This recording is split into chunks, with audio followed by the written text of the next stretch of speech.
السلام علیکم ورحمۃ اللہ وبرکاتہ۔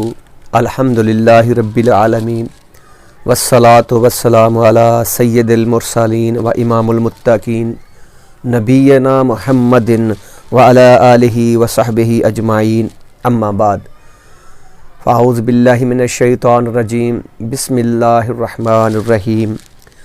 شہر رمضان الذی انزل فیہ القرآن ھدی للناس وبینات من الہدی والفرقان۔ سورہ بقرہ آیت نمبر 185۔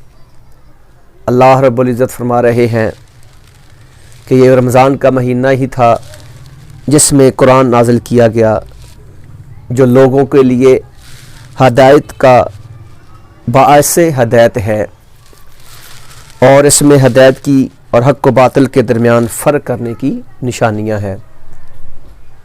اللہ رب العزت نے قرآن مجید کو رمضان المبارک کی بابرکت رات میں نازل کیا۔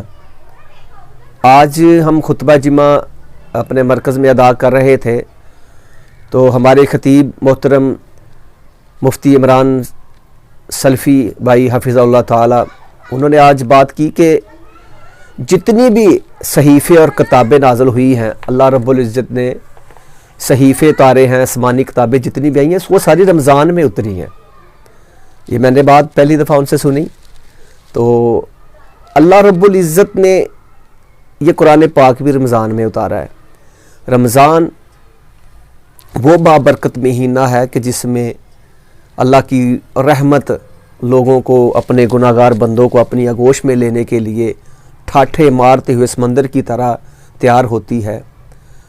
تو خوش نصیب ہیں وہ لوگ، وہ بندے، وہ بندیاں اللہ کی جو اپنے رب کو منا لیتے ہیں۔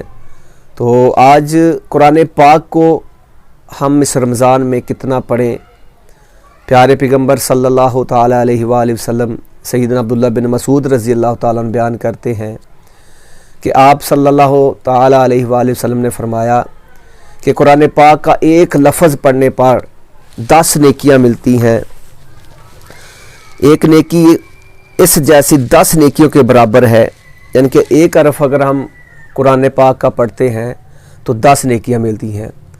آپ صلی اللہ تعالیٰ علیہ وآلہ وسلم نے فرمایا، میں یہ نہیں کہتا کہ الف لام میم ایک حرف ہے، ایک لفظ ہے۔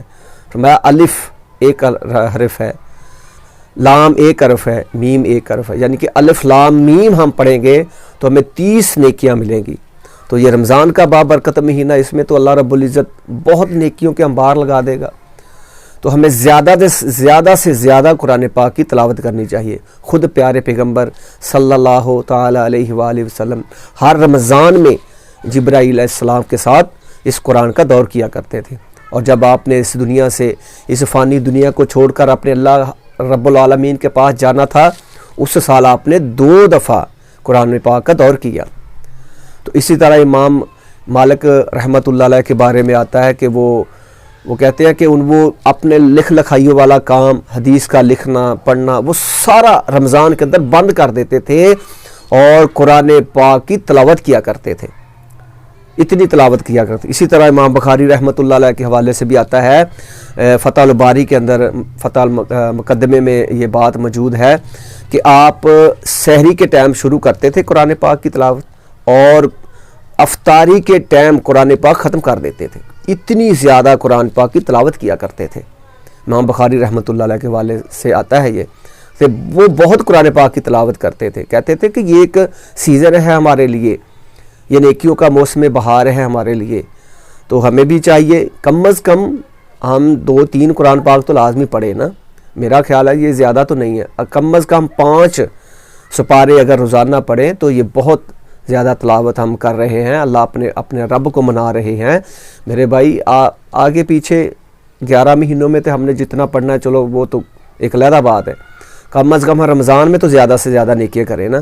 میں نے آج ہی ایک بھائی نے فون کیا تو کہہ رہے تھے کہ میں نے زکوٰۃ دینی ہے، تو اس حوالے سے وہ میں نے سوال جواب کر رہے تھے، تو میں نے ان سے پوچھا کہ میں آپ کی دکان پر آؤں گا، آپ سے بیٹھوں۔ وہ کہہ رہا تھا بھائی ہم رمضان کے مہینے میں دکان نہیں کھولتے، ہم رمضان کے مہینے میں کام نہیں کرتے، ہم اللہ کی عبادت کرتے ہیں۔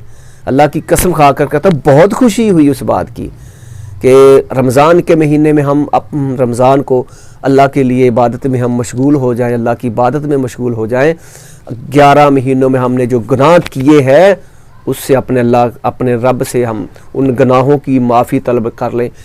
پتہ نہیں زندگی کا آگے رمضان آئے گا یا نہ آئے گا، یہ رمضان ہمارے نصیب میں کتنا ہے کتنا نہیں، کم از کم اپنے گناہوں کی معافی تو طلب کر لیں، پاک صاف ہو کر ہم اپنے اللہ رب الرحمن کے سامنے پیش ہوں۔